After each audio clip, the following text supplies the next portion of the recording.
ஓம் சைராம், ஜெய் சைராம். என் அன்பின் பிரியமே, வரம் ஒன்று தருவதற்கு மாலை உன் மாளிகையின் வாசலுக்கு வருவேன். என் வருகையை நீ நன்றாக உணர்ந்து மகிழ்ச்சியில் திளைக்கப் போகிறாய் என் குழந்தையே. நீ எப்படிப்பட்ட தருணத்தில் என்னை வந்தடைந்தாய் என்று எனக்கு தெரியும். இன்று உனக்கு நல்ல நாள் குழந்தையே. மனதிற்கு மகிழ்ச்சி தரும் நாள், அமைதி தரும் நாள், அதிர்ஷ்டம் தரும் நாள். நான் ஏற்கனவே உனக்கு அடிக்கடி சொல்லியிருக்கிறேன், உன் எண்ணங்கள் யாவும் கூடிய விரைவில் நிறைவேறும் என்று. அப்படி ஒரு தினம் இன்று வந்துவிட்டது குழந்தையே. அதன்படி இன்று நான் உன் வாசல் தேடி வந்து கொண்டிருக்கிறேன். வா செல்வமே, உனக்கு அதிர்ஷ்டம் அழைக்கிறது. வந்து அதை என்னிடமிருந்து நீ பெற்றுக்கொள். கடந்து வந்த பாதையில் நீ பார்க்காத துயரங்கள் இல்லை, ஏமாற்றங்கள் இல்லை. நீ விரும்பிய வாழ்க்கையையும் என்னால் மட்டுமே உனக்கு திரும்ப வழங்க முடியும். நீ வருத்தப்பட்டது போதும். உன்னை பார்த்து விலகியவர் தேடி வரும் நேரம் இது. உன்னை தூற்றி பேசியவர்கள் தன் தவறை உணர்ந்து தேடி வரும் நேரம் இது. உன்னுடைய பல நாள் சொல்லனான சோகம், துயரம், துக்கம், சித்திரவதைக்கு எல்லாம் ஒரு முடிவு வந்துவிட்டது. பார்ப்பதற்கு இன்னும் முடியாதது போல இருக்கும். அவையாவும் உனக்கு இப்போது முடிந்துவிட்டது என் குழந்தையே. எப்படி என்று நீ கேட்கலாம். உனக்கான வாழ்க்கை உன்னிடம் வந்து சேரப்போகிறது. அழகான வாழ்க்கை, அமைதியான சூழல், ஆனந்தம் எல்லாம் கிடைக்கப் போகிறது. பிறர் எவ்வளவு உன்னை அவமானப்படுத்தி இருக்கிறார்கள். ஆனால் நீ அதை பொருட்படுத்தாது கவனமாக பின்வாங்கி வந்துவிட்டாய். நான் சொல்வதெல்லாம் உண்மையாக தெரியும். உன் பொறுமை என்னை பூரிக்க வைத்துவிட்டது. உன் நம்பிக்கை என்னை மேசிலிருக்க வைத்துவிட்டது. உண்மையிலேயே உன்னை நான் பாராட்டத்தான் செய்ய வேண்டும். எல்லோரும் பிரச்சனை வந்ததும் என்ன செய்வது என்று தெரியாமல் ஓடி ஒளிவார்கள், மனம் தளர்வார்கள், இடிந்து போய்விடுவார்கள். ஆனால் நீ அப்படியல்ல குழந்தையே. நிதானமாக செயல்பட்டாய். நான் கவனித்து கொண்டேதான் இருக்கின்றேன். யாருக்கும் தெரியாமல் நீ கத்தி கதறி என்னிடம் மட்டும் உருண்டு புரண்டு அழுது வேண்டினாலும் மற்றவர்களிடம் உனக்கு கஷ்டங்கள் கொடுத்தவர்கள் உட்பட வெகு நிதானமாகவே செயல்பட்டாய். அடுத்து என்ன செய்ய வேண்டும் என்று என்னை கேட்டுக்கொண்டே அசையாத நம்பிக்கையோடு இருந்தாய். நீ அப்படியே அமைதியாக இரு. உன் அமைதிக்குத்தான் உன் தந்தையான நான் உன் வீடு தேடி வந்து கொண்டு இருக்கிறேன். இன்று உனக்கான ஒன்றை தரப்போகிறேன். உன் பொறுமைக்கும் ஒரு எல்லை உண்டு. உன் பொறுமைக்கும் ஒரு பரிசும் உண்டு. உன் அமைதிக்கும் ஒரு அற்புதம் நடக்க இருக்கிறது. உன் நம்பிக்கைக்கும் அப்படித்தான். காரணமில்லாமல் இங்கு எதுவும் நடக்காது. உன் வேண்டுதல் எதை பற்றி இருந்தாலும் இனி அதை நான் நிறைவேற்றி வைக்கிறேன். இன்று நிச்சயம் ஏதாவது ஒரு ரூபத்தில், மனித ரூபமாகவோ மற்ற உயிரினங்கள் வடிவிலோ அல்லது என் வடிவிலோ ஸ்ரீராமர் வடிவிலோ உன்னை சந்தித்தே தீருவேன். உனக்கு ஒரு வரம் ஒன்றும் தரப்போகின்றேன். கேள்விக்கு அப்பாற்பட்டு, நம்பிக்கைக்கும் அப்பாற்பட்டு இதை நீ நம்ப வேண்டும் குழந்தையே. இன்று நீ மகிழ்ச்சியில் துள்ளி குதிக்க இருக்கிறாய். உன்னுடைய பொறுமை உன்னை உயர்த்தப் போவது சர்வ நிச்சயம். உன்னுடைய உயர்வு நிச்சயமான ஒன்று. உன்னை ஒருபோதும் இனி நான் காக்க விடமாட்டேன், அலைப்பாய விடமாட்டேன். உன்னை இனி தூக்கி உயர்த்துவேனே தவிர விழவிடமாட்டேன். இன்று என் அதிசயம், அற்புதம், ஆசிர்வாதம் அனைத்தையும் நீ நிச்சயம் பெறுவாய். என்னை வரவேற்க நீ காத்திரு குழந்தையே. வாழ்க்கை என்பது நீ நினைக்கும் அளவுக்கோ பயப்படும் அளவுக்கோ குழப்பம் நிறைந்ததாய் இருக்கக்கூடியது அல்ல. ஒரு யதார்த்தத்தை நீ புரிந்து கொண்டால் அதுவே உன் வாழ்க்கைக்கு மிக சிறந்த வழி. எது வந்தால் என்ன? நம் வாழ்க்கை என்பது ஆண்டவனால் கொடுக்கப்பட்டது. எதுவும் நிரந்தரமல்ல. கஷ்டங்களோ சந்தோஷங்களோ எல்லாம் ஒரு நாள் வந்த வழி எதுவோ அதே வழியில் திரும்பத்தான் செய்யும். உன்னை எதிர்மறையாக்கும் எந்த ஒரு நிகழ்வுக்கும் நேர்மறையாய் மட்டுமே உன்னை நீ வெளிப்படுத்து. அப்போது உன்னுள் தோன்றும் மன அமைதியும் தன்னம்பிக்கையும் உனக்கு கொடுக்கும் உத்வேகம் வேறு எந்த ஒரு விஷயத்திலும் கிடைக்காத ஒரு மனநிறைவை கொடுக்கும். பட்டம் வானில் பறக்கலாம் நூலின் உதவியால். ஆனால் காற்றால் மட்டுமே அதை வழி நடத்த முடியும். ஆனால் நூலின்றி பட்டம் இல்லை, காற்று இல்லை என்பதை சொல்ல முடியாது. அது இல்லாதது என்ற ஒரு விஷயமும் கிடையாது. அதனால் உன் வாழ்க்கையில் நடப்பவையெல்லாம் நூல் போலத்தான். அதை தாண்டி உன் தந்தை உன்னிடம் சொல்வது காற்றைப் போல இரு என்றுதான். உன்னை அரவணைக்க யாரும் இல்லை என்று வருந்தாதே. உயிருக்கு உயிராய் உன்னை நான் பாதுகாக்கின்றேன். என் பரிபூரண அருளும் ஆசிர்வாதமும் அன்பும் பெற்ற என் செல்ல குழந்தை நீ. உன்னை விட்டு நான் விலகுவதும் இல்லை, உன்னை விலகி போகும்படி நான் செய்வதும் இல்லை. நீ ஜெயமாக நல்ல ஆரோக்கியத்தோடு எல்லா செல்வ வளங்களையும் பெற்று சீரும் சிறப்புமாய் வாழ்வாய். நிம்மதியான மகிழ்ச்சியான வாழ்க்கையை வாழ்வாய். உன்னை நான் என் வசம் வழிப்படுத்தியது இந்த ஒரு ஜென்மத்தில் மட்டும் அல்ல, 7 ஜென்மமாய் நான் உன்னோடு வாழ்க்கையில் பயணித்து கொண்டுதான் இருக்கின்றேன். என் குழந்தைகள் சொல்லித்தான் அவர்கள் பிரச்சனைகளும் துன்பங்களும் உன் அப்பாவுக்கு தெரிய வரும் என்று நினைக்கிறாயா?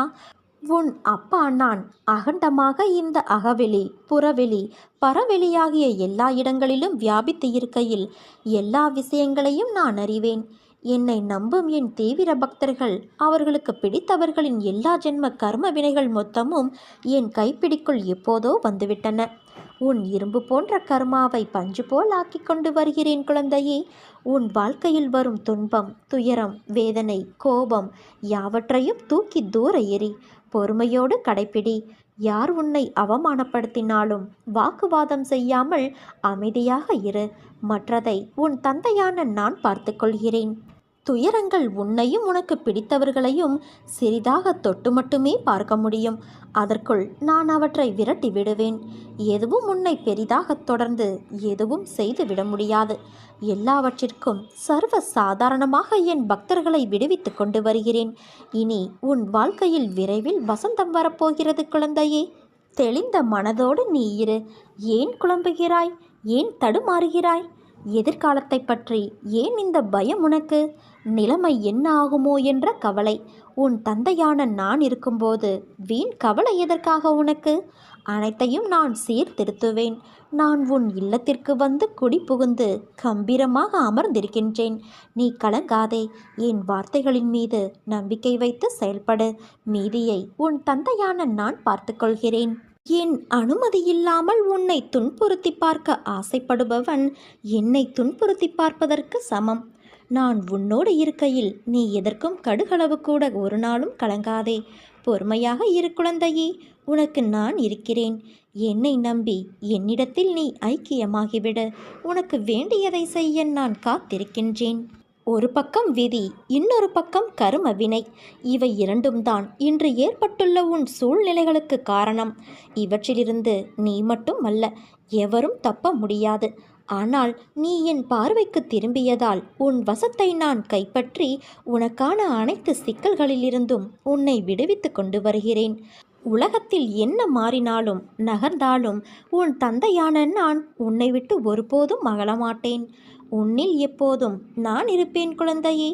உன்னுள் இருக்கும் நான் என்ற கேள்விகளுக்கு நீ எந்த நேரத்தில் என் அப்பா என்று என்னை சொன்னாயோ அப்போது முதல் நீ முக்தி என்ற ஞானத்தின் மீது சவாரி செய்து கொண்டு இருக்கிறாய் என்று அர்த்தம். நீ ஜெயிக்க வேண்டிய 2 விஷயங்கள் உண்டு. அது உன் மனமும் புத்தியும் தான். இவற்றை நீ ஜெயித்தால் வாழ்க்கையின் அர்த்தத்தை உணர்ந்து விட்டாய் என்று அர்த்தம். உனக்கான வெற்றி காலம் ஆரம்பித்து விட்டது. என் குழந்தைகள் அனைவரின் இதயத்திலும் நான் இருக்கும்போது வழியில் நீ கதரும் ஓசைக்கு நான் எதிர் ஓசை கொடுத்து வழியை ஏற்கின்றேன். உன் வழிகள், உன் துன்பங்கள் என்பது எனக்கானது. நீ மகிழ்வோடு என்றும் வாழத்தான் உன் தந்தையான நான் ஆசைப்படுகின்றேன். நீ என் ஆலயத்தில் கால் வைப்பது எதை போன்றது என்று தெரியுமா? ஓட்டப்பந்தயத்தில் வெற்றி கோட்டை தொடுவது போன்றது. இந்த மசூதியில் காலை வைத்த உடனே அது உன்னை உடனே அரவணைத்து உனக்கு தேவையான அனைத்தையும் செய்ய ஆரம்பித்து விட்டது. என்னை தேடி வந்து நீ கால் பதித்த உடனேயே உன் துன்பங்கள் அனைத்திற்கும் முடிவு வந்துவிட்டது. இங்கே எந்த கிரகத்திற்கும் வலு கிடையாது. அவை செயலிழந்து விடுவதால் உனக்கு உடனே ஆரோக்கியமும் ஷேமமும் தாய் வீட்டு பரிசாக அளிக்கப்படுகிறது. மகனே, மகளே, எனது உதி மிகவும் சக்தி வாய்ந்தது. அது என் யோக சக்தி என்பதை உணர்ந்து பயன்படுத்துகிறவர்களுக்கே பலன் தரும். உன்னை போல என்னையே சிந்தித்து எனக்காக தன்னையே அர்ப்பணித்து உண்மை அன்போடு என்பால் லயமாகிறவர்களுக்குத்தான் நான் பலன் தரக்கூடிய கற்பகத் தருவாக காமதேனுவாக இருக்கின்றேன். மற்றவர்களுக்கு நான் ஒரு உதவாக்கரைதான்.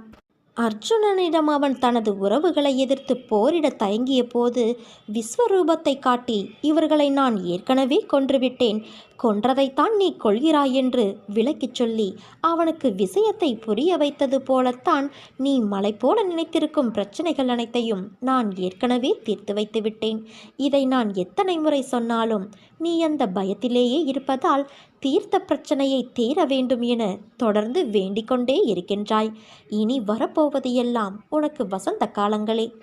வாழ்வில் எதையெல்லாம் நீ நிரந்தரம் என நினைத்து எதிர்பார்த்து இருந்தாயோ அவர்களால் உனக்கு நன்மை இல்லை என்பதை உணர்த்தவே அவர்களின் சுயரூபத்தை நான் உனக்கு வெளிப்படுத்தினேன். அவையெல்லாம் பஞ்சுமெத்தையில் உனக்காக வைக்கப்பட்ட பெரிய முட்களைப் போல குத்தி கொண்டு இருந்தவை.